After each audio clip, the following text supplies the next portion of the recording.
Are you struggling with getting your stall deals move forward into close? Are you wanting your process to move with urgency? Do you want to book more meetings and generate more pipeline? Are you working tons of hours and feels like you're spinning wheels getting nothing done? That's exactly what we're going to cover today, which I'm going to share 40 years of sales knowledge in under 2 hours. Hey, I'm Marcus Shan, former #1 sales director at Cintas Corporation, where I led a 110-person sales org to profitably deliver over 190 million TCV each year. And before that, I was promoted 12 times, hit #1 in all 12 roles. And now I'm a sales training coach with the fastest growing companies and reps in the world. Now, what most people don't realize is ignorance is the biggest tax we all face. Meaning, if we are ignorant to knowing how to solve a problem, the cost is not getting the result. For instance, if you don't know how to effectively multi-thread move deals forward, you're going to have a low win rate. That leads to missing your number potentially and cost yourself what you could have earned. So let's just say you're a tech sales AE with a 200K OTE. Let's say with accelerators, you can earn 500K by doing over 200% to your number. If you don't know or have the skill set to earn 500K, every year you're not hitting that, unfortunately, it's costing you the ignorance tax of the net difference, whether you want to admit it or not. So let's just say if you're missing your number by a little and you're earning 180K, that ignorance tax you're paying is 320K, the net difference. That's what it costs you for not knowing how to max your comp. That's why for today, I want to help you reduce or eliminate your ignorance tax. I'm pulling out a recording from one of my private client coaching sessions in which clients that pay me up to $50,000 get directly coached, and it's leading to them closing millions of dollars in new logo business despite the market. These are reps at companies like Salesforce, Workday, Xero, and a lot more. I'll be going over 6 main core topics. You'll see me coach live and share exactly what to do to get results. You'll see me pull exact frameworks from my book and a lot more. Let's go ahead and dive right in. All right, cool. Let's get rolling. Matt, my man, you're up first. Question about your seasonal accountants. All right. They're always busy running deadlines. And then, of course, come tax season in May, they don't want to talk to you. All right. And your question is, hey, how can position yourself to plan ahead with this inevitable busy season coming up? So what's your current strategy now that you have in play? Yeah. So what I'm trying to do is be as proactive as possible and just tell everyone, hey, I know what's going to happen as I'm calling all of my accounts, and basically saying, let's just schedule a couple of meetings throughout the tax season. Let's just keep them brief just so I can check in and keep the ball rolling. So that's pretty much it. Otherwise, I am a bit nervous just because I know it's going to be challenging because this is Q4, so that's our highest target as well. Yeah, so about for a lot of reps out there, there's some seasonality, right? And there's actually some sales pros where they can only sell 3 months of the year, just so you know, right? So even though you have this like bucket of January through May, well, it's really January through probably April, but then they'll have probably the extension that you have to worry about, right? Because of the industry. You can't control that. That's the first piece. You can't control an IRS tax schedule. You can't control their customers. All you can really control is really how you show up each day.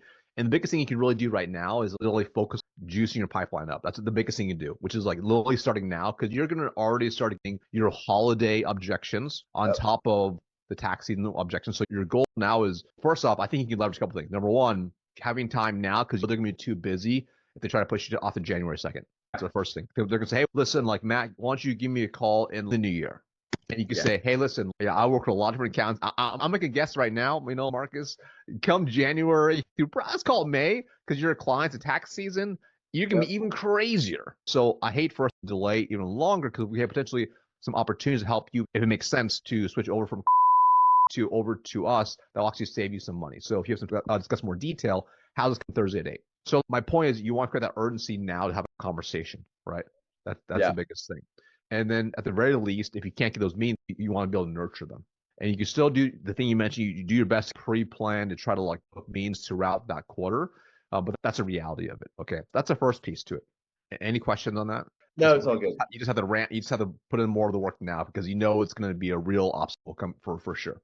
And this is a separate question, but related, is I have so much middle and bottom of funnel that I'm closing right now that I am struggling with my time management piece of actually calling top of funnel, which is a good problem to have. But at the same time, like I need to be proactive with what's about to come, because if I just only take the time to close my middle and bottom of funnel, then I'm going to be without a pipeline come January. That's right. So that's where I mentioned like even doing the time audit, right? But this is where it's like, what can you eliminate off your time, off your plate? What can you just stop doing completely? Because especially since you have your wedding coming up in a couple of months, you have a lot of stuff going on. It's gonna get crazier. This might be the season of just buckling down super hard for now because you already know like it'll be naturally slower because of the market you go after, right? See what you can do from that perspective. All right. Yeah. The second thing I would also focus on as well is, generally speaking, if you're going after some of these smaller accounts where they're literally accountants doing the work, there are still good opportunities, smaller accounts though. But reality is if you're going after bigger accounting firms where the actual CEO is not in the business, he or she's running the business, those are also really good opportunities for you because even through Q1, you'll still be able to have conversations with them because they're still running the business because they're generally not in the weeds. They have a team of 30 accountants doing all the work and they have hundreds of clients, right? Exactly. So that's where it's like start also thinking from that perspective of going up market to the actual decision makers who are not actually doing the work. So their time is not getting compressed because of the work schedule. Does that make sense? Yes, yeah. So you're saying shoot higher, and which I have a cap, unfortunately, until I get promoted to senior. But 175 is like the max clients that a firm can work with for my territory. But so it's hard. Like today, it's actually a funny story. I identified a really great opportunity with this accounting firm, and I thought it was just going to be like 120 clients. I was like, awesome. She seems super eager, and she's actually, I have 6 offices and I have 1,400 clients. I'm like, and I can't. I have to give it up. So it Too stinks. bad you can't close each one, huh? I know exactly. It has to be. Anyway, 60 different accounts. right. I was like, this is one office, and then I did the math, and I was like, oh, that would still be 200. But anyway, so I 100% agree. If I find some people that are higher up, then there's not so much day-to-day stress from like tax season, which I totally agree with. The only problem is, and it's good, it's just like finding a little bit of a needle in the haystack with the TAM that I'm working with. Yeah. But definitely good. That's a good call out. Yeah, for sure. Yeah. You just maximize. You might find out, Matt, because of the TAM you're going after, they may not have those exactly, right? And that's okay, right? Yeah. But hopefully they're at that point with a scale in their business where maybe they are doing some of the work, but maybe they're a little bit less involved, right? Maybe instead of having like an X number of clients per an accountant, a higher number for each accountant, maybe they have only the biggest ones, right? Yeah. So like you might find some of those if you're a little bit lucky. Again, you can only control your attitude, your actions. That's it. Yeah. So you hope you control what you can't control, right? And it's also, so for sure, it sounds like everything you're talking about is like the proactive approach, like today, this month, the December, and a little bit of January, because like clients are still just getting documents and stuff to people. Yep. But what's the messaging then? Because when it comes February to like May, because for me, I try to always, like you said, adjust for your attitude and all that kind of stuff. Yeah. Like the positive is they're more engaged with their clients than at any point during the year. So it's easier to have these kind of conversations. And so the way I try to tee it up is saying, hey, we're not going to do this February, April, or May, or whatever. I just April, March, whatever. Yeah. And I tell them, let's make sure that our goal is come May, 15th or whatever. Then that's when we sign. That's when we make things happen, and that's when we actually do it. So that's how tax season happens. But our Q4 ends April 1st. Yep. So that's when Q1 starts. So I still have to make it work for January, February, March. Yep. So it's like trying to figure out how to, especially when I come back, like my wedding's on the February, and then I get back on the 5th. So then I'm like the season of, okay, what am I going to get now? So that's what I'm. First off, we know they're going to be very busy February through April, right? That's just the nature of the market you sell into. Now, in your heart, do you believe, despite how busy they are, you can still help them? 100%, yeah. Okay, beautiful. So that's probably the most important thing, because when you come back from your wedding, come back from your honeymoon, then it's like, all right, when you're starting on the phone, you're doing outreach, you need your belief to transfer on the phone. So like you go for that close, say, hey, can we have a deeper conversation come this Thursday at 8? And they're like, listen, Matt, like you probably know, because this is our craziest time. We're so busy. Can you call us in May? So at that point, you need that belief so deep to say, you know what, Marcus, that's exactly why we need to meet, because I know you're busy time. This is the best time to actually talking now, because I know you're deeply glad that we can help you with this specifically. So I promise not to waste your time. Just some time to discuss in more detail this Thursday at 8. And then it comes to cost of inaction conversations. Because look, that's great, Marcus. I love hearing that, or Matt, whatever. But the thing is, I'm in tax season and I can't have this conversation. This is going to have to wait till May. And then I'll say, well, that's probably going to be more realistically June or July, because your kids are going to be on vacation and you're going to be going to the Grand Canyon or whatever. So then it becomes like this whole thing. It always does. So that's why you have to control it more. And they say that, then it's like, Listen, I totally get that. That's literally exactly what Andy said, who runs a similar size firm as you. It's Mhm. mid-taxing, but we literally hop on a quick 5-minute conversation. We had to do a deep in his situation. And now he's set up, and we're not making any transition right now, but he's set up to actually achieve XYZ benefit come May 1st. So again, I Mhm. promise to not waste your time. I know you're very busy. So Mhm. if this week doesn't work, how about next week? Let's call it Tuesday at 4 p.m. Yeah, So yeah, notice how the flow, it's because when the belief is really high, and by the way, this is the objection handling part of the course I did what I just did. yeah. So it's you're able to transfer that belief over to them. They're like, okay, this guy is like pretty freaking confident about this. There's something about this. So like whoever has the highest conviction on the phone ultimately Mm. wins. That's And what I it think breaks down to. and I have pretty strong conviction. I'm confident in You that do. regard. But I also think it's reality too. Like I have a Yep. million people coming to my door.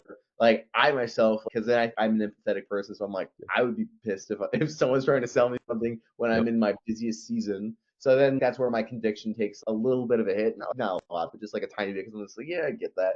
But think about this. They're busy because of clients, right? And Hmm. I listened to your call recording yesterday, right? Right. Inefficiency was a really big thing, right? Because if they're using a subpar product or service, aren't they less efficient and wasting more time? Yeah, yes, absolutely. But they're gonna say, "Oh, Marcus, hey, but we're too busy. We don't have time to implement this and da da." That's okay. So my point is more so like it's you want to train your mind to be like, hey, they might say that, and I'm an empathetic person, but I also have such high belief that Mm-hmm. I know long term wise it's the best thing to do. Yeah. And again, you also know your goal is not to just sell them on that first call, even if it's a 5-minute Right. conversation. But if you get them at least to understand, be bought into like why they have this problem, and then tease you up for future meetings, hopefully that goal at least switch you over to May, right? It's more about detaching from the outcome. It's like, hey, how can I make sure we open their eyes to see the problems they're having? Mm-hmm. Because also think about this, like when they're doing taxes and they're going through, like I say, they're using QuickBooks and they're going through, like they're trying to, it's a huge mess in there, trying to fix, trying to reconcile stuff, and it's a whole problem. They're probably more aware of the problem at that point. All right. So you want to have that belief now. And by the way, so when you're on the phone, you're going to book that meeting, and you go from multiple no's, dude, they might still push you off. That's totally fine. Yeah. 100%. But you just do your best to go through 3, 4, 5 no's. And if it's still no, no problem. And then at the very worst, you can tee up the Terminator script. Okay, Mm-hmm. remember the Terminator Yeah, script? I do. Yeah. So you can end your call with something. Okay, obviously, I get it. You're so busy. I'm not going to push you any harder. Obviously, this is not a good time. Yeah. So how about this? Usually, when I talk to a lot of accountants, first couple months are the craziest, right? Especially up until April 15th. How about we just pencil in that I'm just going to reach out to you after April 15th, like you can call it the 16th or 17th, to see if we have a time to discuss more details. Would that be okay with you? Mm-hmm. 99.9% of the time, they're going to be like, sure, man, whatever. 2 months, not whatever. It's not an Yeah. appointment, though. But now you can call that person on the Yeah. 17th, what day it is, and you use a Terminator script on them. All this I hear is you gotta have pipeline. You gotta My have. point is, when you have pipeline, it solves a lot of problems, right? So, but there is the nature of the beast where it's literally their busy season, so it's harder to sell into them. It's not impossible. It's just No. hard. And my mindset is not that it's impossible. There's no chance I can hit my quota. That's not my mindset at all. It's just that, hey, reality is busiest season, highest target we have in our quarter or in our year. And how do I do that? But And this helps. here's the cool part, Matt, is because of what you sell into, that means your competitors have the same concerns too, the same Mhm. worries, your peers, same. So everyone you're competing against, right? They all run the same issues. But if you have a different way of thinking about it, I'm gonna do more upfront, but then also when I'm on the phones with them, I'm gonna make sure I'm so good at handling their objections that Yeah. maybe right now I can't convert every single one. If I can convert more than everyone else, I'm already Mhm. gonna be ahead of them. That's a good point. So I know, especially when I hear other people on these calls, and which is awesome to see, by the way, y'all. But the competitor is, of course, like number one for us. But for us, it's really more so status quo of Oh, them it's actually the saying, number one competitor status quo. They do nothing.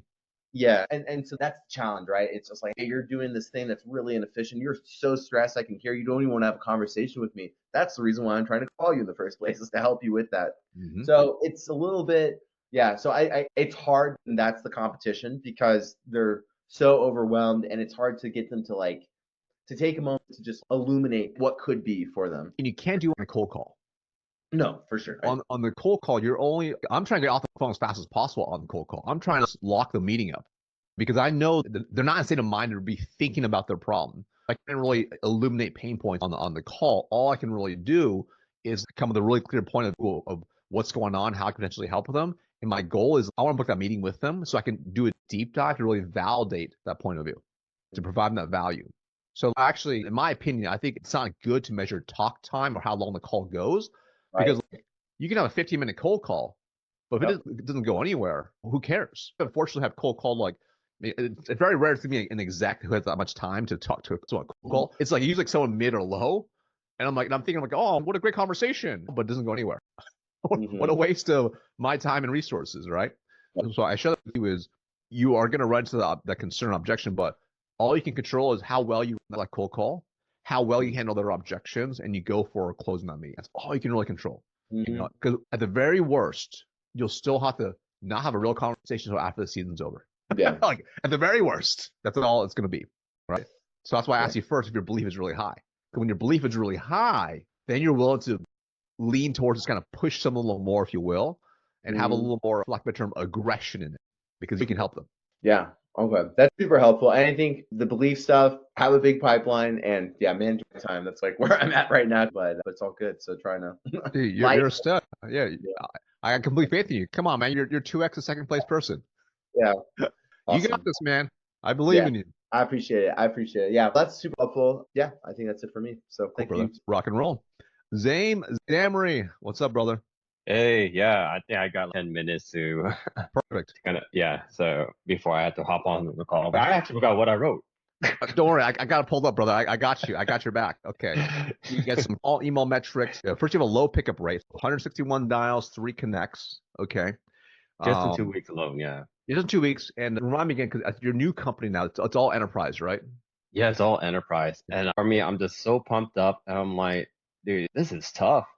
Coming in Q4, I was reflecting back. It's like, wow, how did I have way better success? Obviously, with because one different company, I came in to start Q3, so it's like a little bit pretty good.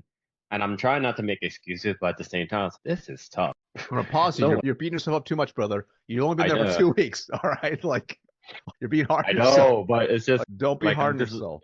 No, I'm looking at my target. It's like, am I doing the right amount of KPIs? Am I putting more work? Dialogue a little bit. It's first 161 dials, 3 connects. It's some data, but it's not a lot of data. First off, yeah, that is, what is that? Let's see, 3 divided by 161. That's like a 1.8% connect rate. And I'm assuming here you're talking about connect like whether it's a gatekeeper or decision maker answers. Is that right? I'm counting only decision makers. No problem. And you have direct dials? Yeah. Okay, beautiful. Cell numbers too, or just direct dials?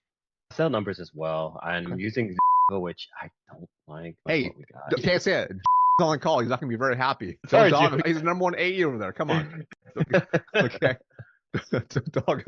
All right, all good. Okay, so let's talk about this for a second. 161 dials, 3 connects. First off, were you able to convert any of the connects? No, I was not able to convert. When I had that one of the 3 connects, I know I stumbled it. And then the second time I tried to connect, he really wasn't interested at all. So that's okay. Yeah.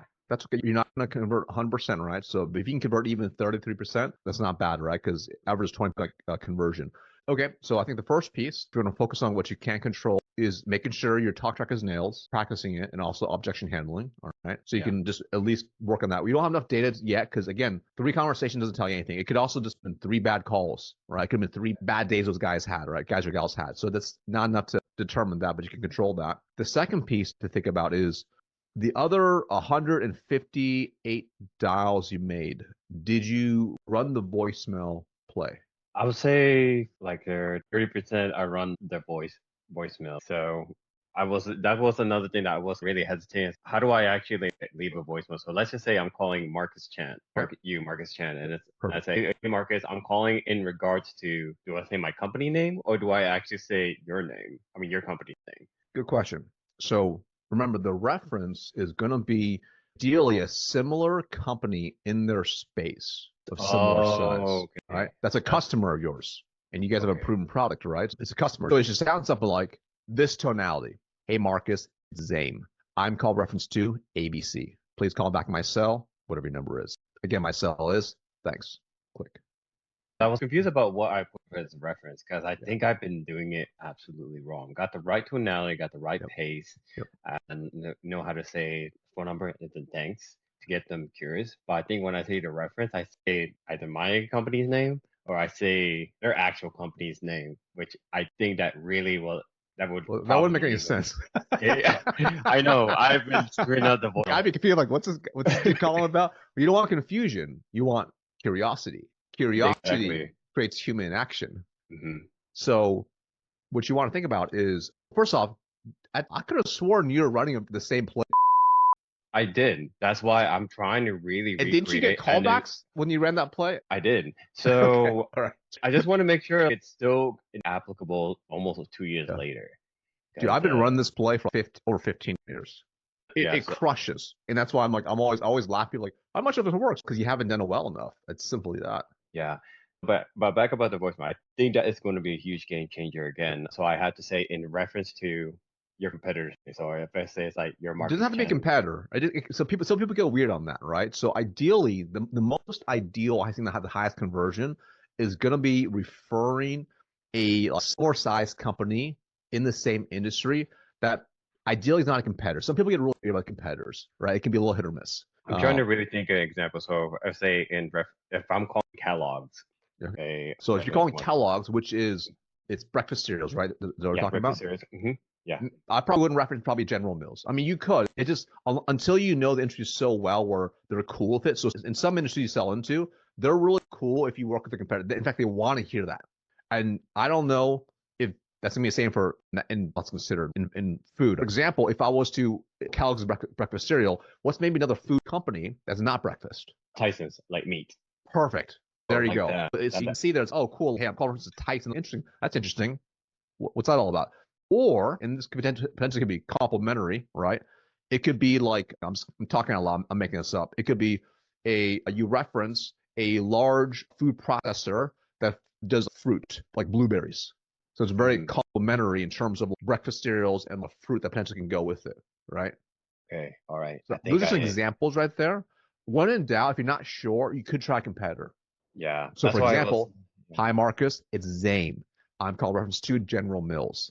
Please call me back. Same thing. So that will probably get called back too. But sometimes people get a little bit weird with it. That's the only. So you can test a little bit. Just be cognizant of that. I will. No, man, I've been doing it wrong the whole time. That's okay. That's okay. You were on the right track. We just veered off a little bit. We're just going to get you back on the right track, right? Exactly. So that's the second thing you want to focus on. The third thing I would recommend here is you want to make sure you're really consistent with the voicemail. 30% of the time I tried it. Okay. Versus like you want to do it 100% of the time. You don't want to overthink it. So let's just say, for example, if you left 158 voicemails, all right, let's just say even only 10% call you back, which is very low for running that play. But even 10% calling you back, that's like 15, 16 calls back. And if you have your scripting dialed and your objection handling dialed, if you convert, let's call it even 20% of the low end, now you're going to book like 2-3 meetings off those callbacks. And on top of the resistance is actually down because they're calling you, which is different than you calling them. Cool. So perfect. All right, to go back, you got Jet? All right. Yeah, no, this is all good. Go crush it. Be consistent. All right. Talk soon. All right, cool. Mr. Maynard, what's up, my man? Let's light this candle. How are you, my friend? Let's light this candle. I'm good, man. I'm good. There you go. I'm good. All right, cool. So first question is, you want to come up with better discovery question. You start outbounding more. Okay, so you only drive qualified appointments. Okay, so this is more so questions when you cold call them. Is that right? Correct. Okay. Because I'm going to be ramping up my outbound. Yep. And yeah, before I start saying, yeah, I can come meet you, I need to have a little bit more of a plan. So I think the first piece is, because you have a pretty good sized territory, with the list you've built, are they at least within the parameters from the demographics perspective that fit into what you want to go for to consider a qualified prospect from a data perspective? Oh, yeah. Like the list that I built, like they'll fit within the ICP. Okay, perfect. So hopefully they're in the right qualifications sphere. Okay. And what now by qualifications, are you meaning like within their buying cycle? Because specifically I'm talking about the education sector. Yeah. That'll go on a fiscal year budget. So I think one of the things is what you want to think about is a lot of reps, especially because in education, if they know the buying cycle is going to be open at a certain time, they only really outreach then. And so then now you're competing with everyone else trying to do the same thing, which you can't play that game. I prefer to be like planting seeds. When's their buying cycle start for you? That you can start. Yeah. Usually July 1 because their fiscal just starts July 1. So you think about this, if it's July 1's their buying cycle, and right now, because schools are going to basically shut down for a week in November, they're going to shut down for probably 2 weeks in December. I always try to start booking meetings now, right, to plant those seeds. Yeah. So if you get multiple meetings in advance, come July 1, they're not thinking like, who am I going to talk to? Who am I going to spend time with? Who am I going to spend money with? They're already thinking, we already know Tim's a guy. We've already agreed to meet Tim. If we need to put an RFP out, we've already crafted the RFP to fit within the parameters Tim has. So Tim is going to be the guy. And you want that before the buying cycle happens. And this might tie into question number 2 as well. So. Oh, yeah. Yes, it does tie into it. It depends, because if you're going to be outbound, if they're bigger accounts, 100% you want to be booking meetings with them. Like, okay. Even now, if this is going to be a customer who has a lot of spend, like, I want to establish myself as their trusted advisor, as their go-to person. Mm-hmm. So this way, you're not fighting anybody else, really. You just basically already showed you're the number one person to talk to. I don't call it taking an order, but you're basically going to be taking an order come July. Like, you want to position yourself at that point where we've already decided everything. We already have everything totally good. You just need to sign the dotted line, and we can start working together. And to give you more context, just for instance, like yesterday, I'm working with a high school, and we're looking at doing a new weight room, and it'll be anywhere between 70 and 90K. Yep. And so I came across this opportunity just at a trade show. They came up, they saw I was the equipment guy. Hey, let's meet up. So I booked a meeting. Yeah. And my thought process is there's so many more opportunities out there, but they just need to be made aware of me. That's it. But to call through, we'll call it 400 accounts and book meetings with every single one of them, I'm trying to figure out what's a more strategic way to do a little bit more in-depth discovery on the phone. Yeah. Before I proceeded driving on site. So this kind of ties into it, right? So what are some things you'd want to find out then, ideally? So they say, yep, that sounds good. I'm willing to meet with you. Because in reality, if you try to run discovery on the call with them on a cold call, most of them are just too busy. It's just not going to happen. Absolutely. Right? But after they agree and they're sold on having a meeting with you, and you bolt on a few qualification questions, they're a little more apt to answer those questions. All right. So what are some things at the very minimum you want to find out about to make sure it's going to be worth your time to have a meeting with them? I guess if we're talking specifically the ICP of high school, is are you considering a weight room upgrade in the next 12 months? Now, here's the thing. That means they're aware of the problem they have. Yeah. And typically when you cold outbound someone, if they knew they had a problem, they would have reached out. Right. And it's usually a very small percentage, and maybe they didn't reach out, but they already been researching already. They're usually at the unaware stage. So if I pull this up. Because especially with the education sector, I would say a majority of them are problem aware. Are they aware of the problem, and are they wanting to make a change? So let me be very specific. Problem aware is like they have a problem, and they're already thinking like, what are we going to do to solve this problem? So when you call someone, generally speaking, they're not really quite there yet. An outbound, right? Especially with the outbound, because I'm catching them the other day. Exactly. They're thinking about other problems they have going on, right? Yep. Majority are here, which is like they're unaware. Yes. So wait, what company are you with? What's this all about? Yep. What do you guys do exactly? The nice thing is you actually have a physical good, so it's probably a little bit easier. But so if you were to ask them, hey, are you actively looking to make a change? On that first call, they're going to say no. They're going to say no. But if you think about this, because of the cool part of what you do, you're just freaking literally be a walk around their facility, which is amazing. You can literally be like, hey, let's take a look at your equipment. Oh, wow. Hey, I noticed here, this is what's going on. I noticed here these bolts are falling off as weight. Yep. Were you aware of that? Like, what would happen if this fell on someone while they're working out? So what happens is, so majority of prospects have what's known as a latent need. Okay, like it's latent. They're not aware. There's a problem. That's majority of cold prospects that reach out, right? Or basically you talk to. Versus active means there's an active pain. So they know it's a real issue. They are actively looking for a solution. So they know it's a problem. So if you were to ask them that question, hey, so are you guys looking to make a change? Most are going to be like, no, we're not. Or maybe we are, but not until July. So I probably wouldn't ask that question because your discovery can help you take them from latent to active based on what you do. For example, I'm sure you've probably seen it with some of the ADs you work with.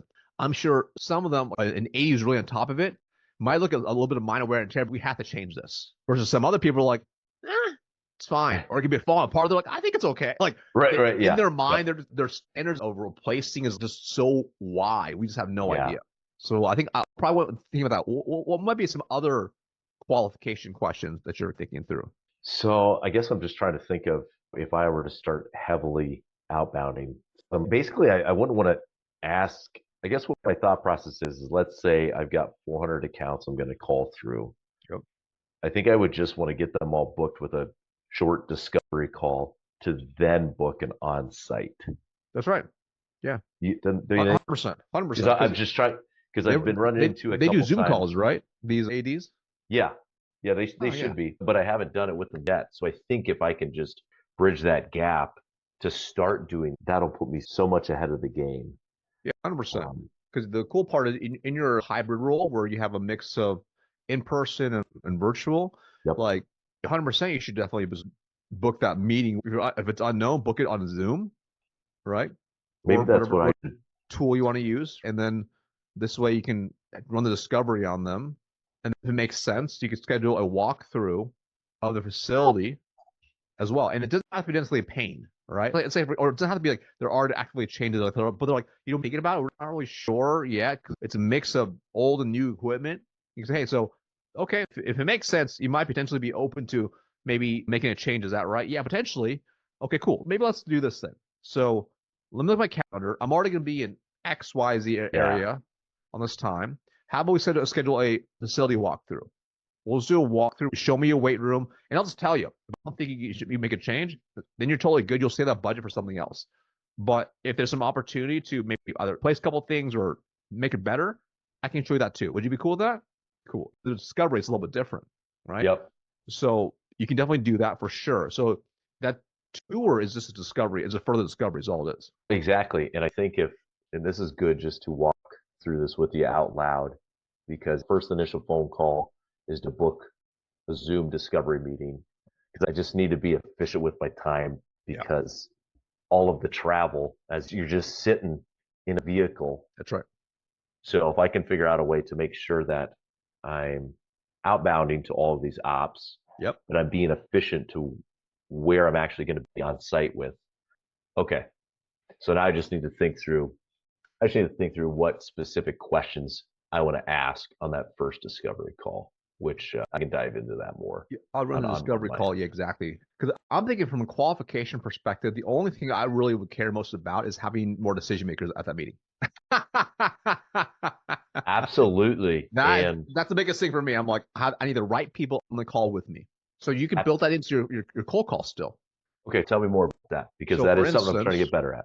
You call Marcus. Marcus says, you know what, Tim? You sound like a cool cat. Yeah, let's hop on a Zoom call. I can tell you about my situation, right? I can even I'll bring my phone. I'll show you some stuff if it's easier. Great. Awesome. Looking forward to chatting more at Thursday at 2 o'clock. All right, cool. Hey, usually when I jump on these first calls, like a lot of people like to have as well as other people that potentially might help you pick up equipment or make a decision regarding it. They want to have them present too. So who else should be invited to this conversation with us? So this way we can get all the facts on the table. It's amazing. Just ask that. They might be like, oh, yeah, actually, I need to invite so-and-so. Or let's just say, for example, you book with an assistant AD, right? The actual AD is probably make the call. You can say, hey, listen, so usually on these calls, it makes a lot of sense is usually the AD likes to be involved as well, because it's obviously their show. So I think that's Ethan, right? Would you be cool if I invite Ethan on the invite to show up as well? Can you have a conversation with them? If they say no problem. But you're getting some little qualification there. And just to give you more context, if we're talking specifically with high schools, I'm going to be reaching out and trying to set a meeting with an athletic director, the AD. Yep. But ideally, I'm going to want the business side of it on that meeting. But I don't want like the strength coach. I don't want like the coach on there, because they're just too emotional and they're not thinking about it from a top-down perspective. So I think I'm Marcus AD. I'm talking, let's get a meeting set up. Who on the business side would also need to be, or I guess, who do you think would also be good from the business side to sit in on this meeting? I think that's how I would attack it. Yeah, you can say, and you can say, and usually Marcus, when I have a conversation with ADs, they like to involve the business manager as part of the conversation as well. So this way, plant some seeds too. So this way, they can hear everything and we're not just trying to ask for some budget at the end. So this way they're part of the process too. Now, who might that be in your guys' situation? Or if you know the name, hey, is that Eric that I see? Yeah, I did my little do my homework. Yeah, that is Eric. Okay, cool. Would you be cool if I invited Eric? No, he doesn't. If they're resistant, I don't want to buy him quite yet. Like, I want to have a conversation first with you first. Hey, no problem. Just want to give you a heads up. That's usually how it goes. So we can talk about it more when we have our Zoom call coming up, whatever date and time. So now that would be so beneficial. You pre-validate the decision maker. Absolutely. So now in that discovery, you need to dive deeper and build more trust with this prospect. Mm-hmm. So this way we can bridge a gap and bring in Eric, the business person. Just doing those two, just doing that on the front end would be so efficient, and it saves you a lot of time. It would save so much time. Yeah. Okay. All right. That cool. That gives me enough context, because I need to be efficient with the outbound, so that I'm not just going, I'll meet you, and all of a sudden it's 5 hours round trip drive time. Yeah. Oh yeah. And it's like a 10K op. You don't want that. Okay. This kind of ties in the second one, right? So you want to start to market them, right? So will your marketing team not do this for you, or do you have to do it? No, they'll market, but it's email. And okay. What I'm thinking, Marcus, is let's go old school. Let's get them a piece of paper in the mail. And so again, I'm thinking 350 to 400 high schools, market to the AD. Yeah. And it would just be a physical mailer 3 times a year, just constantly being, when they think of it, they think of me. Because even though Iowa's not that big, there's not a lot of suppliers, but it just shocks me how many times when they're like, oh yeah, we got some equipment. It's dang, I'm not known enough, well enough. So this would be one aspect of doing it. So I like where your head's at. And I like the physical mailer. I'll probably try to find some local kid to do it for me. What do you mean? I would get some high school kid who wants to make some money, right? Like I give him all the resources. I'm like, all right, here's this list. I'll pay you like $150. This is what you need to do. And you just stuff these envelopes and you print these labels. I don't want to do any of this. So that's why I'm like, is there something I would hire online? some local person to do it. Like that you can like give them the stuff, right? Yeah. But what I would do, take a look at some of your materials. You have stuff like this, right? That's just random ones I picked, but like I can have marketing make this. Yeah. And then what I would do is you could probably find something online. There's different services now where it basically you can type up a letter that looks handwritten. Yes, that's what I'm looking for, because my handwriting's garbage. I have garbage handwriting, right? I mean, you could just type it up and then just sign it, right? And then have a kid or whoever do it. I don't even want to do that, because if I'm talking 400 mailers times 3 times a year, I can't. So there's like services that you just got to find them. Like they'll basically print. It just looks like handwriting. Yes. Like, and then I would have that as like kind of almost like a cover or inside, and then whatever collateral you want to provide. Yes. Okay. And the thing about the junk mail you get at home. So like it's always envelopes and stuff like that, right? Yes. Okay. If there's a package, don't you usually open the package first versus the mail? Yes. So even if it's a parcel size, but if it's a bulky package, you're like, what the heck is this thing with all this other junk mail? Like you grab that first, instinctually, right? So because people are curious, it's the same thing that you want to leverage here. So I would do something similar where it's like larger. And what I would do is, and depending on how much budget you want to spend on this, I would find something that you could stick inside that's like funny shaped. Okay. I mean, we literally have it's a keychain bottle opener with our. No, I want something funny, like a squishy like weight. I'm just gonna look it up. What are these things? This is not what I'm looking for. Oh, plush barbell. What is this thing? No, that's too big. Oh, a stress toy. Okay, look at this. Oh, dude. Like, I'm thinking like something goofy and squishy. So when you stick that inside a parcel, stands out. It stands out. So like you think about any parcel, which is like this size, okay? Yep. Then it's gonna be bulky because you put that thing inside. And then what's in there?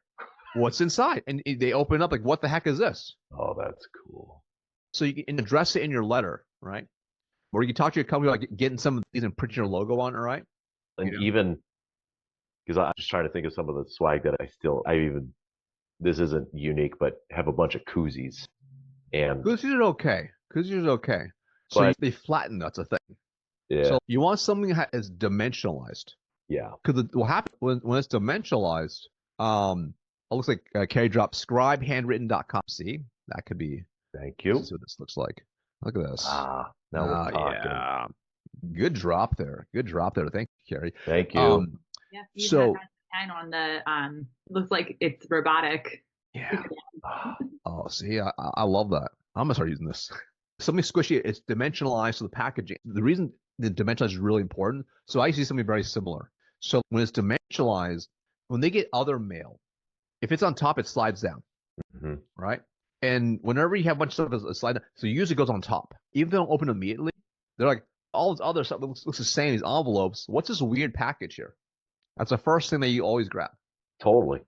If it stands out, yeah. So I'm going to formulate, see how much this is all going to cost. And even if I could do one of the squishy things one time per year, and then I just need to get something that's different, that's efficient. That's right. I actually have an idea with that, if you don't mind. Oh yeah, please do. I work and I had a vendor who he had rollable vinyl flooring, so his business card was on a piece of flooring, and I always remembered that, and it always stuck out. So if you have like flooring, then it's flat and it's easy to ship, but it's still like that sticks out, especially with the quality of it. That's true, because I like that. Oh man, and my flooring manufacturer, they'd send me a whole bunch. It could be a business card. You could do that same concept on that. Like the business card that I use, it's a magnet. So that way, every time people get it, they go, "Oh, what's this?" And so it's nice to have it different. Well, what if you made your business card this weight? It just has a QR code. I'm just making it up. You had to figure out how to get this all printed, right? But oh man, it will be your name and a QR code, right? I love this the squishy barbell. That's dope. Good because you can have your letter, right? That's using scribe handwritten, and then you can put a QR code that basically is your contact information, right? Yes. There's like free QR creators you can find, right? And the key is like you can templatize this. Well, that's exactly what I want to do. You can templatize this, and then you hire a kid to basically put these together for you. Right? It could be a neighborhood kid if you want, right? Yeah. To do it, or you could probably find someone on TaskRabbit to do it for like relatively inexpensive to basically just put it together, and then they just mail it out. Boom. And what you can think about as well to switch it up, right, is from a timing perspective, you can do man. I would actually leverage holidays for you. And to give you a quick context, like for this ICP, we have our large statewide trade show. It's always at the end of March. Yeah, you'll see people there as well. And then October is when we have our regional ones that I go to. Yeah, so you can also you do October one. You could do like a holiday thing in December. Yeah. Like you'd have to do obviously beginning of December before school is out. But you get some sort of holiday theme thing that you want to send. If you want to build budget into that, right? Yep. It's going to take some work to get set up. That's the only thing. Yeah, I like sending out like the Halloween because nobody does that. So that's a good one. Valentine's Day, that'd be a good one to do. Dude, every holiday is good, brother. Yeah. If you want to get lucky, it's St. Patrick's Day. April showers bring May flowers. St. Patty's, that'd be good too, because that'd be right before the statewide. May, some sort of pre-summer thing. Yeah. June, it could be just like a barbecue theme. July is 4th of July. You can create stuff outside of holidays. You don't have to do all of them, but let's get you thinking a little bit from a marketing perspective. Ideally, get your company to help you with this stuff. Well, absolutely.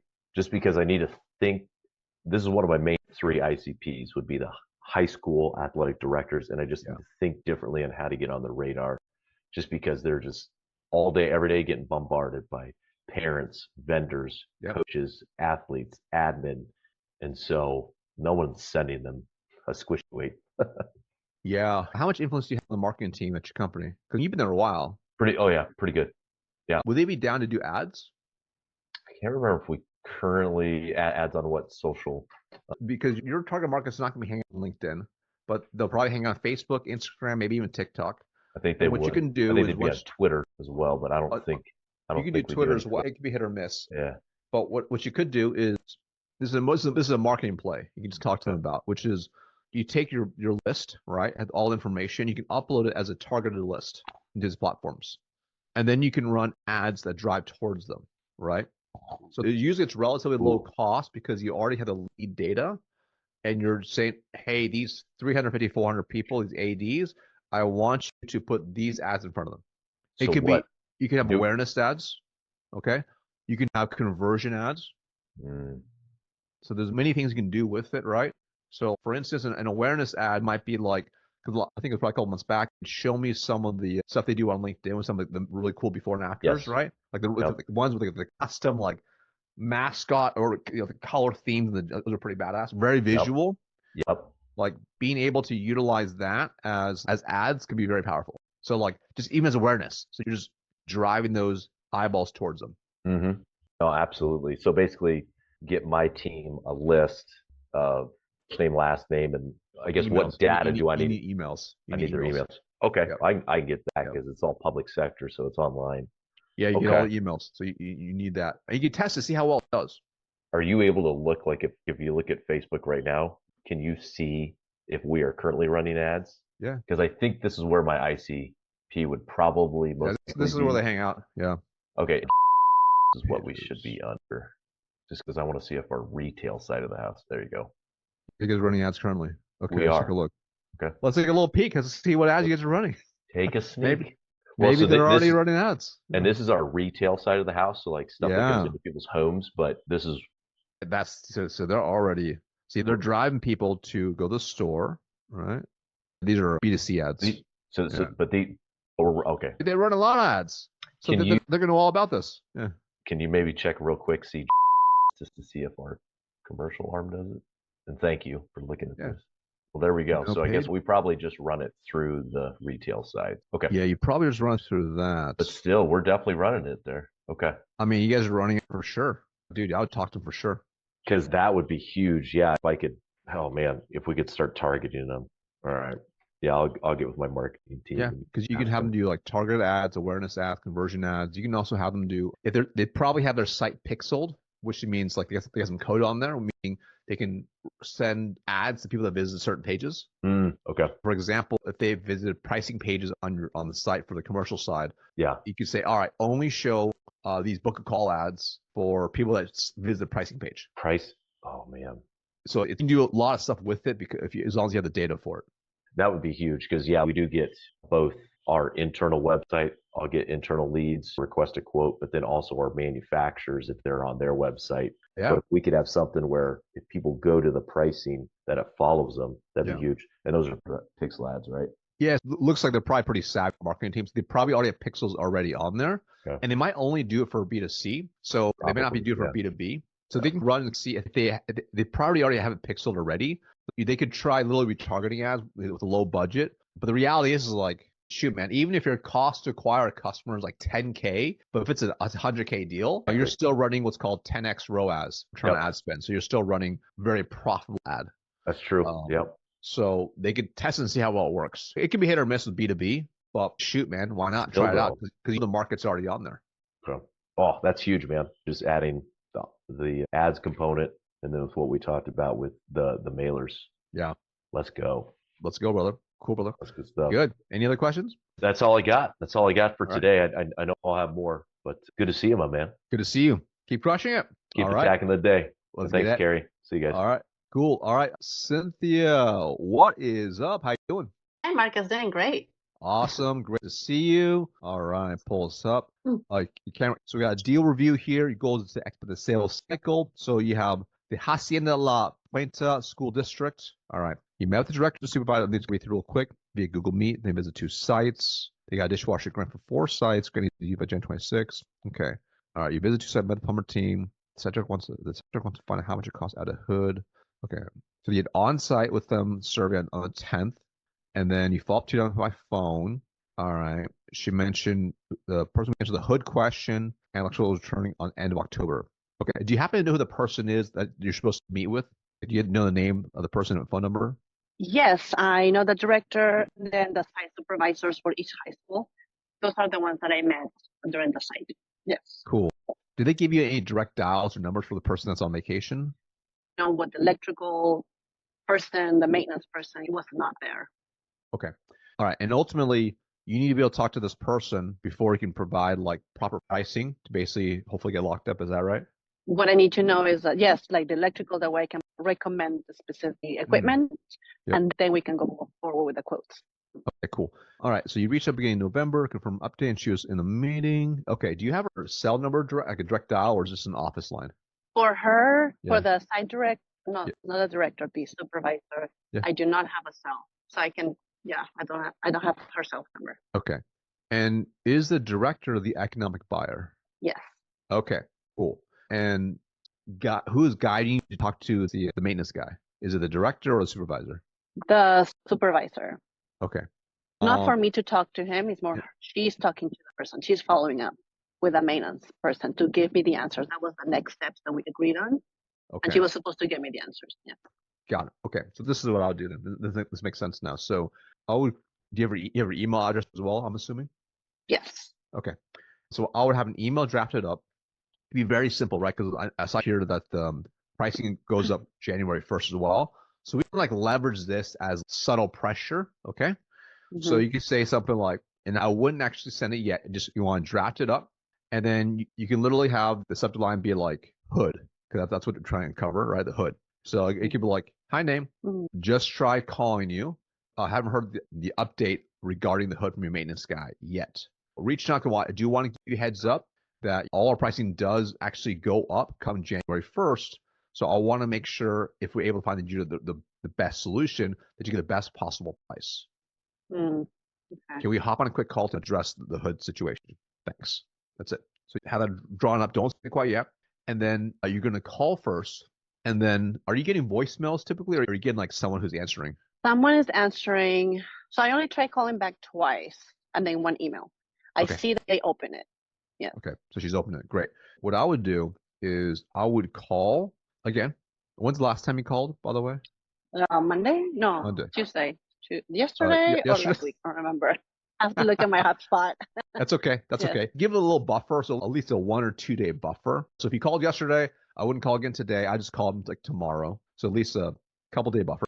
And the call is going to be a direct to email message if somebody answers. If it's a voicemail, that's fine. We'll do something similar. So let's say they answer. They say, hey, oh yeah, no. Supervisor is in a meeting right now. Okay, hey, no problem. Do you happen to know when she'll be out of the meeting? Yeah, I asked those questions yesterday. So I just checked. I called yesterday. Good. So she says, oh yeah, she'll be. She doesn't know. They're running a meeting. The 3 of them, the people that I met, the director and the 2 site directors were meeting. Beautiful. And there's a conference coming up tomorrow. I'm leaving to Sacramento. Yep. So that's one of my email that I said, hey, are you going to be going there? Okay. But okay. They haven't replied. That's good. Maybe you'll see her in person, which would be really, really cool. Right. If possible, who knows? Anyways, I would call, and if you get the message, hey, they're still in the meeting, or she's not here right now, whatever, and they don't know when they're going to be back, right? Whatever. I would just ask, hey, cool. So does she have voicemail you can send me to, right? If she does not have voicemail, which that's somebody that's the case because schools are hit or miss. If it's no, we don't have that. We don't have a voicemail, but you can leave a message with me. Okay. You can say, all right, cool. Hey, is it Cynthia with Company X? She doesn't have to call me back. I'm just about to send her an email. Just tell her to check her email and then let me know via email. That's it. Thanks so much. Okay. That's if she doesn't answer or if there's no voicemail. If there is voicemail, then I'll leave a very short voicemail that sounds something like this. It'd be like, hey, name, it's Cynthia. No need to call me back. About to send you an email. Please check your inbox. Thanks. Very short, right? And some companies transcribes and sends an email to them. Then she'll see that and read it too. It'll be very easy. And the goal is hopefully she reads the email, kind of sees a little bit of urgency, and then hopefully she'll say, hey, let's just jump on a call, have a conversation. That's the angle I would go. Okay. So then what I'm hearing is try to call her, like since I called her yesterday to have a couple of days and call her, leave a message in order for guide her into my email. That's it. And then the email that you're referring to is that draft email that you were mentioning earlier today. That's it. That prices come up and okay, all of that.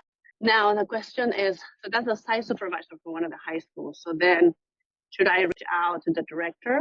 Because she's off the picture, but she makes a decision. So she's letting her team work on that. I'll give it a little bit of time still, just in case, right? So we don't know about what's going on with the supervisor. So since you've already, this will be your second time reaching out. If you haven't heard anything and you already have rapport with that director, so let's just say, for example, tomorrow you call, you don't get an answer, you get a voicemail or message, whatever, send an email out. That's tomorrow's Thursday, and then you still haven't heard anything. Let me back up.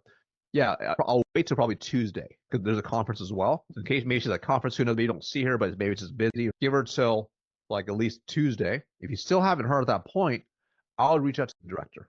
Okay. And that conversation with the director is more, hey, just want to just bring you to speed really quick. So far this is what we're doing.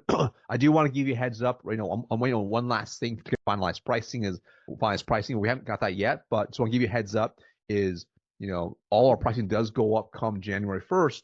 So I want to make sure you get the best possible pricing and solution. So this way at the best price and ideally before January 1st, right? So can you help me with getting the information I need to guide them so we make sure this gets done properly?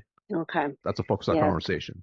Okay. And also, perhaps I could use the leverage of the fact that winter break, that's when most schools want things get done and installed. 100%. Okay. Yeah, that's actually a very good point, actually. So it's a little bit easier to have, if you can talk about both those things, it's better to have a phone conversation, right? Phone conversation. So this way, to say, hey, so there's a couple of things I just want, because you told me this is an important part of the project in which you want to leverage. Number one, what a lot of schools will do is while kids are actually out of school during winter break, that's when we do the install. The sooner we get it done, the better. The second piece is also really important as well is right now with the best pricing possible, and come January 1st, it does go up. So I want to make sure we get you completely locked in so you can fully maximize that budget at the lowest possible price point with the best solution and doing it in a time frame that actually makes sense where it's not going to disrupt the school. So can you help me with facilitating some of these conversations? Because right now we're hitting a little bit of a little stall. Okay. Yeah. Okay. So that I have another school with a similar situation, so I can apply the same thing. That's right. That's exactly right. I love you brought the point up about the school being out. So like anytime you can like leverage those points in time as time urgency to their benefit, those are so powerful because they know they're like, yeah, you're right. Like that is the best time. Okay. So really good point. Thank you. Okay. I have a second question. Of course, we got time. Yeah. Okay, great. It actually inspired me by Tim asking questions about the marketing because I'm targeting the school nutrition associate directors. So there's a school nutrition association and they have this online magazine. But really, so then my company decided, yeah, let's invest in an ad. We don't have a marketing team. I've been working on what's the message. I want to be different. Yeah. Everybody else's equipment, and here it is. I want to be different. It's more like to the heart, like what they're looking for. But then after listening to Tim, I was wondering, because we don't know the ROI for this magazine. It's the first time my company is going to invest in this. I haven't done the research. I'm not in marketing. Like I don't have time for that. Yeah. So then my question is, it's also not your job. It's not my job. It sounds terrible. It's a reality though. You only have multiple hats here. I'm like, there's no, So because I'm leading with the schools, so I wonder if I should propose instead of investing that money into the holidays, what you're saying, to mailing things, to use the physical objects, whatever, to mail. What are your thoughts between that? Like an ad in a magazine that we don't know what's gonna pay off. Yeah. Versus something that I can even drop off or mail to. And I also, Southern California, I have a colleague in Northern California, so the ad will have to be for both. Yeah. So I think the thing is, you have to find out, if they do the magazine ad, they'll have to find a way to track the return on investment. And it's not to say it's impossible, but like they would probably have to, I'm just gonna talk out loud. If I was them, if I was gonna run ads in a magazine, like a physical magazine, I would want to have a specific QR code in there. So then this way I know when people scan it, it came from the ad. So we know we spent $10,000 on this ad and we were able to book, 10 qualified calls. So it costs us it's $1,000 per call. Okay, good. All right. Then we have an idea at least what the return is, right? You can see if they close it, etc. You could do that if they could do structure that way. But it depends on how good the ad is. So if it's like a really small ad miss a bunch of other ads, it might get blended in. So it could be hit or miss, right? It's kind of like the whole page. It's a whole page? Okay, if it's a whole page ad, like it could be useful. You don't know until you try it out. That's the first thing. And ideally, you're probably in front of a lot of people depending on their distribution. So it could be something useful, but it's a little more of a mass blast. So that's what's called like a net, which is like you throw a net out there and you're hoping something will fall into it. And you can have like spears, which are a little more targeted. And that's doing some stuff that I mentioned with Tim. So like you build the list, and then if you can do like a physical mailer, then you're physically sending things to them or physically dropping it off, or hiring people to do it for you guys, which is going to be really powerful. When you follow up book meetings, it's a really clear ROI. It's like, all right, we spent $1,000 like getting these, I don't know, squid equipment things or whatever you want. It doesn't really matter. And mailers, we sent out 100 of these. It cost us $1,000. All right. And we booked 10 meetings off it. You can tell pretty quickly it costs you $100 per book call, which is pretty good, right? So you can get pretty fast ROI and it's very targeted, right? You can for sure do something like that. They all cost money. It's more, what's it going to look like? How's it going to be implemented? And what's going to be the ROI? In my opinion, if they want to be really strategic, I prefer to not necessarily put on an ad platform that's generalized because you can't control the eyeballs, Right. The difference is we talk about even like digital ads because you can upload lists, you can curate the target demographics to go after certain people. So it's very specific. The magazine's a little more, it's built in California. There's a big billboard out there, right? For all the lawyers, right? All the lawyer ads, right? You're like, everybody sees it, right? Everyone sees it. Now, this is a little more niche because, hey, it's probably for a certain industry. So it might convert better, but you're not going to know until you actually try it. That's the only thing. You're not going to know until you try it. Okay, so part of your thoughts is to try it out and see, as long as we have a way to see that it came from that. That's it. As long as you can track the results, I think the easiest way is probably a QR code, more than likely, because then you know, oh, hey, here's a source from it. They came from literally this one campaign we ran. So I'm sure your marketing team could probably put that together very easily. I don't have a marketing team.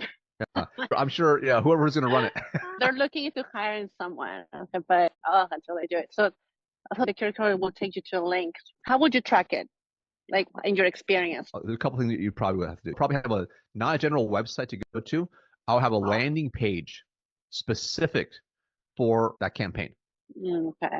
You can have a lead campaign or just get their information.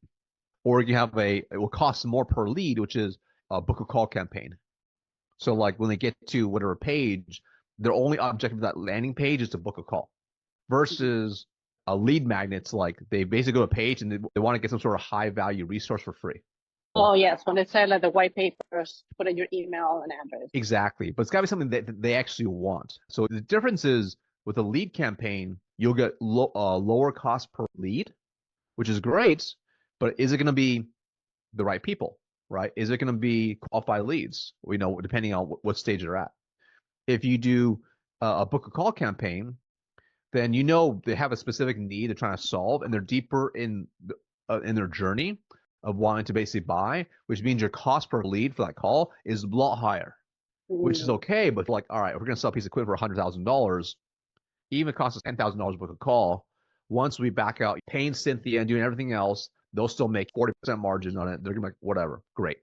You just have to have a way to track it, but you have to have a landing page to go to where the only objective is to do a single thing that they want. For example, when you're on Facebook or Instagram or TikTok and you click on any ad, it has a very specific goal. If it's on TikTok, it's like, oh, we want you to buy this widget, okay? Or we want you to download this lead magnet, or we want you to book a call. So it's always a singular goal of that page. So whoever's going to have to figure out how to basically build a landing page as well. So this way you don't just spend money and send people to a website. Okay. You send money because then what you can do if they want to be really strategic is they can add what's called a pixel, a piece of code onto that site, the landing page.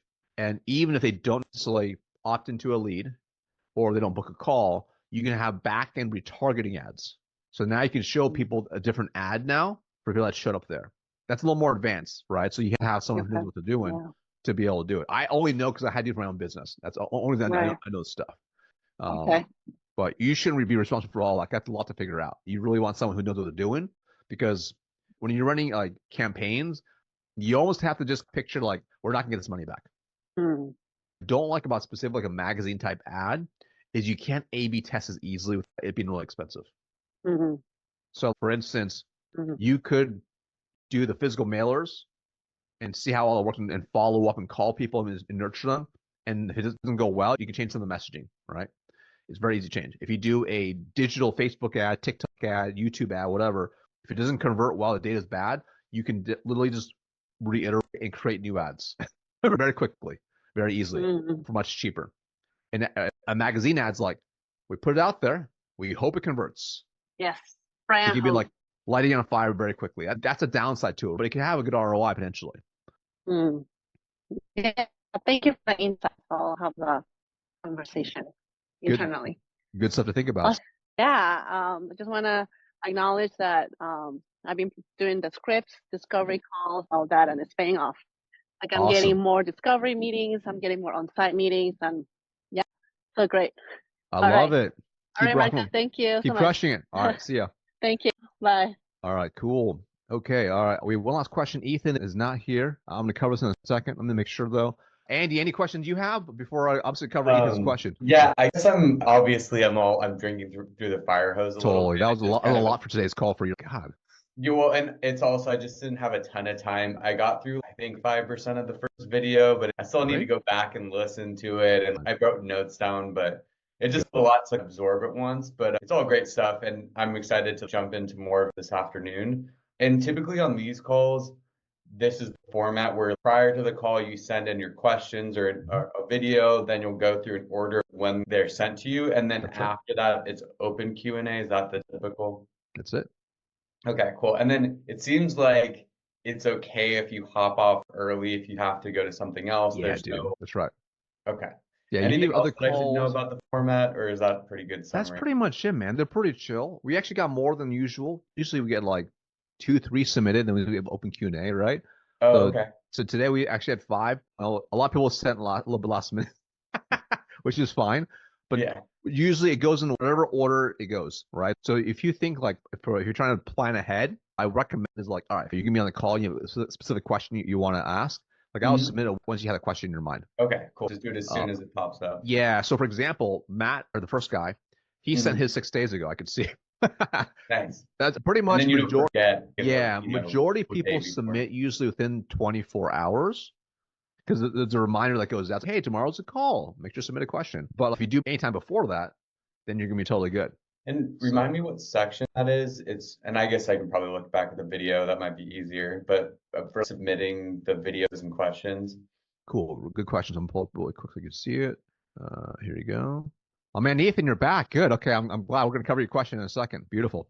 Okay, so you go in here. So you'll start here. So you'll see in Fast Tips for Success.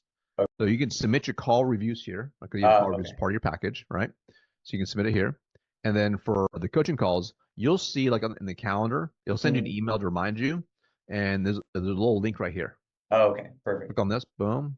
It's the same type of, it's slightly different form, but same platform. You just submit a review here. Okay, great. That answers my question. And then I'm sure once I get through more of it and download more of the information that it'll all start to click. So you're exactly right. Dude, you just joined like yesterday. So yeah, exactly. Totally good, brother. Totally good. Sounds good. Let you get to Ethan. Awesome. Ethan, my man, what's up? What's happening, man? Sorry I had to jump to a prospect call, but glad you are still rocking and rolling here. We're still rolling, brother. Let me pull up your question really quick because this is a great question. How you doing? You doing good? I'm good, man. I'm good. How about you? Yeah, I'm good, man. I can see back-to-back weeks. I like it. Back-to-back weeks, yeah. I like it. And Okay, the question cool. builds off of what we covered last week. All right. Okay, commercial team. Yes. Put together an internal business case. Yep. Now they want to. All right, cool. So the business case you guys put together was more like a PowerPoint deck type of thing, similar to what we've seen in the past. Yeah. Right, and it's candidly, man, it's either marketing material and all that. So it's very pretty, right? Very corporate. Very corporate. It's very corporate. We collaborated on it with the HR team. We use their data, but you receive the PDF and it's okay. We need to. I was saying to my CHRO, yeah, this is too dressed up. We need to ugly this up a little bit. But no, just to add a little bit more context to this, because I asked the CHRO, is there skepticism on data that we worked on because this is your data? And she said, not so much that. It's more the CFO gets why they should move from what we outlined in the business case. It's more so around, he knows the move makes sense. But why do we have to move away from the system that we're on today? He has an idea of why, but basically needs their gripes is more or less what it is. So I think internal business case is the term that's used, but it's hardly a business case, right? It's more the things that are going on with the system today that are really going to slow us down. And those touched on and outlined in our collaborative business case. But again, I think it's more of an exercise to put the HR team through so that he has something that's a little bit more defensible when ultimately I think it's going to require board approval. So Yeah, man, that makes a lot of sense. So you think there's going to be board approval as well as part of the process? It sounds like there may be, which is annoying that I say may, because we have asked the CFO directly on this one, and he says typically with an investment of this size, they don't need to go to the board, but just given how things have been over the course of the past 12 months, he could see that perhaps needing to be a step. And so we're going to have confirmation on that in the next week or so. Okay, so he's going to look into it. Got it. Yeah. In the last 12 months, for any other investments or changes, has he had to go to the board? Fell under the threshold that they normally don't have to? Well, candidly, this is the largest investment that they've looked at making over the past 12 months by a pretty substantial portion. And I didn't ask that. They said, oh, yeah, this is the biggest transaction that we were looking at making. The other thing that's very important to take into consideration is there is likely a liquidity event of some sort that is coming on the horizon, whether an acquisition or a merger, and they're not at liberty to say, but the way they articulate it, hey, there's some really exciting news that we can't share with you that's great for the organization that's going to be taking place prior to the end of the year. But because of that change, that's why we're needing to get crafty on the payment terms as well, because they are wanting to delay the payment timing up until next year. Probably And they're cash not. flow situation. Yeah. Got it. And do they see the solution aligning to helping them with whatever event they're doing for the future? 100%. And I think good. that's that, yeah, because in terms of an HR system, and if you're going in and bringing in, let's just say it's an acquisition, and I mean, I don't want to make that assumption, but if that's something that they're doing, that's a nightmare process with this current system that they have. Got it. And if the CFO has to go to the board to get approval, if you find that out, if he didn't have to, does he feel good about it? Yes.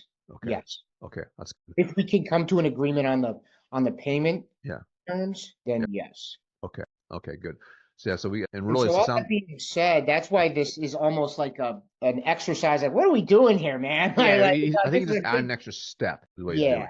it's like busy work for the HR team almost. Yeah, who knows? You might just want to hear the core reasoning behind it, right? Yeah. Okay, so makes a lot of sense. Basically, we have to figure out how to provide them a template or framework to make it very easy, right, and compelling. Right.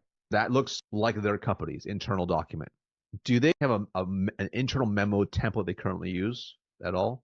I do not believe so. That's something I can dig into. Good to find out, right? Because I'll show you a template that I use. It's not mine. It's from Nate Nasrallah. I don't know if you've ever seen that. Yeah. It's a really good tool to utilize, and I'll pull it up right here. Here you go. So this is the one-page business case. So this is a template you want to build with them together. Yeah. Okay. You say, hey, cool. I got some ideas. Here's what we can do. You can basically, after you put together, this is Nate's example. You can throw it inside their memo form, a template on top of that. So the fonts match up. It looks like an internal thing that was made. That's the biggest thing. Does it look internal? And let me share really quick.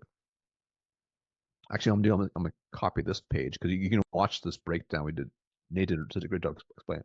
I use for my own business now. This tool. It's way better than it's better than anything else I ever used. This is the tool too. Overall, kind of key things is like they have some sort of bold, compelling title right here, right? What's the main headline? What's the main issue? Okay, what's the problem? So this way they can list in there specifically from the CHRO's perspective the exact problems and what have they tried. Okay. Yeah. And they recommend an approach, and then they can have different key metrics here. Now I'll show you this is nice. I like what he does here. So like scenario, if they don't take any action, what's the impact to them? Whatever key metrics is going to be. Yeah. What's the minimum benefit? What's the best case? Yeah, I really like this. So it's very simple to utilize, right? So I'll show you an example. It's the same template that I utilize, same concepts. Yeah, I really like this. And it's written in a way it's like very neutral. So like you don't want to write it for them. You want to pull it up. Like, all right, let's just like here's this template we can utilize, and then you just talk it through with them. And you might have to have multiple meetings, massage it a little more. Right. So this way it really gets the points across. And all you're really doing is you have probably done all the hard work already in your Google slide deck. You just make it in a more simple, bulleted manner. That's all you're doing. Yeah, I like this. I like the simplicity of it, right? Because that's ours comes off. It looks nice, right? If you're presenting it to the board, it looks great. But something like this that's simple, I think is really what is going to land here. And again, it seems like this is more of an exercise than to hear from them rather than this is what's going to be used in the event that they do go up to the board. But I think have like the simplified version will be really impactful. for them. Yeah. Do you have a next step on the calendar already? Yeah, it's not until the 25th because they're going to meet internally. When does the CFO want that by? So the CFO wanted that, but wants it by mid-December. But we obviously want to speed that up because from a fiscal year perspective, Yeah. we have January, but we want to get this done before the holidays. They want to get this done before the holidays. Especially if they have an event coming up. Whatever event they have coming up. Whatever that event, I'm like actively looking at the news. I've got alerts to them. I wait to see like what is this event? Did they say like when December they're kind of looking to do, or they said December? They said prior to the holidays. Prior to the holidays. And once they sign the dotted line, like how long does it take to implement the whole solution? Anywhere from 4 to 6 months. We're not looking at a go live until late next year. Like Okay, August year. so we can't leverage as part of your. But the commercial, I mean, because here's the thing, like what they're needing from a commercial term perspective is, pretty big ask. So that's what we're using as the lever is, hey, you've got to get this done like prior to January 15th is what we've. Yeah, man. Yeah. So, but this business case, I think this is money because it makes it easy for them too. And we have the meeting the 25th. And the plan is to talk through that. So I think that's a perfect template because, hey, all right, I think I'm going to come with, hey, based off of what you've already shared with me, here's maybe some things that I think we can include. Let's build this out together. Is the CFO part of that meeting on the 25th? No, because the thing is, he's not supposed to know that his meeting is happening. We're gonna be talking through because they said, yeah, we need to get our ducks in a row and put together an internal business case. And man, I've seen this show before in terms of just with the pace at which they move. There's always something that comes up and things can get busy. And so it's the next thing. It's December 15th, and they still haven't gotten their ducks in a row, so to speak. So like, no, let's knock this out. If you can get them to push that meeting up sooner. Yeah, I'm gonna ask because I think it's like if they're thinking they're gonna have it ready by even the conversation, it might be like, hey, listen, like I look at the calendar, we got things coming up, and we got all these things coming up as well. Like I think what probably makes sense is, I got this template you can utilize. Can we move the call up sooner so we can start working on it now? I think it's gonna make it easier for you to make a case. Yeah, and I think it'll do a lot of heavy lifting for you. So you can take literally that version and just translate it based off of your original business case, right? And then all you're doing is adding and tweaking literally on that call. Right. Yeah, I like that. And adding to it, right? So, hey, look, I did all the heavy work. I took 80% of the work. I translated over to this, but I need your help now to make it non-Ethan.